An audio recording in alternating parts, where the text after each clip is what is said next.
Managing PDR entails understanding PDR as a vascular vitreoretinopathy, and what differentiates it from PVR are the vascular nails or the vascular connections between the fibrous proliferation and the retina.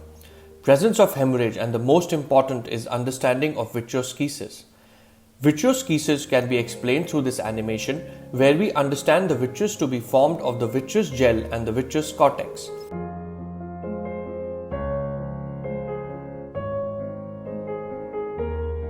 The heme in PDR cleaves the vitreous cortex into two leaves, the anterior leaf and the posterior leaf. This can be very well studied on a swept-sourced OCT, where the green arrows depict the anterior leaf and the blue arrows show the posterior leaf. And this is very important in bimanual surgery to find the correct space or plane of dissection to safely enter the subhyaloid space and atraumatically remove the vascular membrane from the retinal surface. This one-eyed lady with an extensive fibrovascular membrane posed an extreme surgical challenge, as we planned for an atraumatic removal of the membrane and also avoid iatrogenic breaks so as to avoid a tamponade if possible. After studying the anatomy of the membrane on the SSOCT, we safely entered the posterior hyaloid temporally and extended the hyaloid separation till the point of attachment. With the help of scleral depression, we create a cleavage plane anteriorly with the intermittent cutter suction and dissection to completely separate the FAP from its anterior attachments.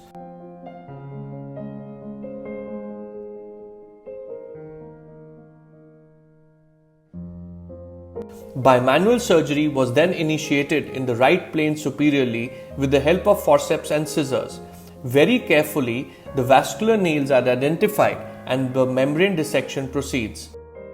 The membrane can be divided into smaller components with the cutter by carefully identifying and entering the available space. As we proceed posteriorly, the membrane is then removed from over the disc and the vascular nails are carefully handled. Bimanual dissection of the membrane continues as we work our way through in the nasal quadrant.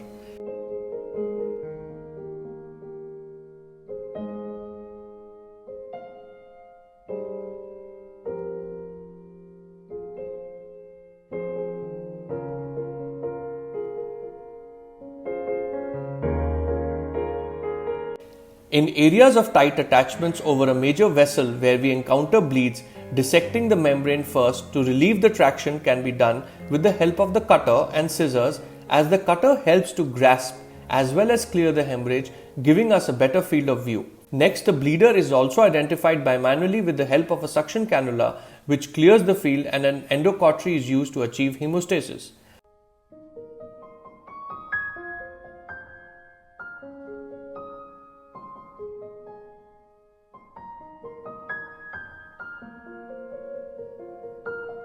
The superior membrane leaf is next tackled in a similar manner to complete the dissection and complete the case atraumatically with an attached retina without any tamponade.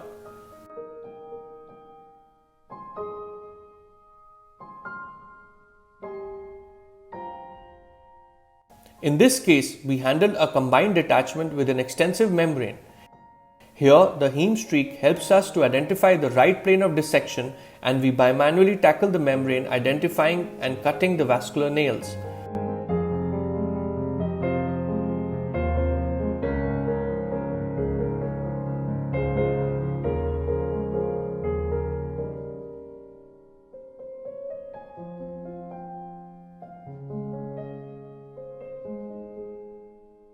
Very careful bimanual dissection helps to remove the membrane over the pre-existing break without increasing the retinotomy.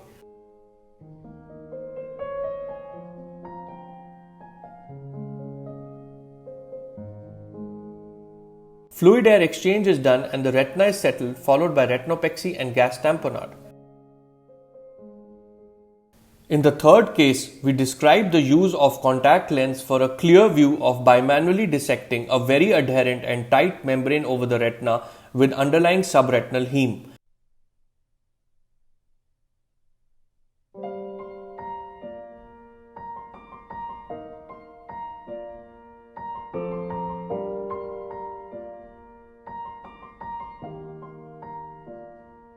After relieving the traction and protecting the macula with PFCL, a retinotomy is made.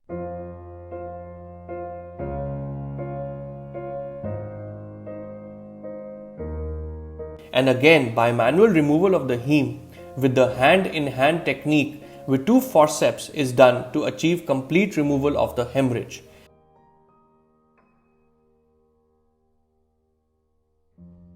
In the last case of morbid PDR with extensive subhyaloid hemorrhage under a fibrosed posterior hyaloid, a nick in the posterior hyaloid is made with a 25 gauge needle and the hyaloid is carefully removed over the posterior pole.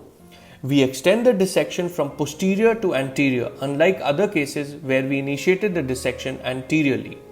Complete removal of the hyaloid and the hemorrhage is achieved with very gradual cutter suction and separation of the posterior hyaloid all around to achieve a stable retina.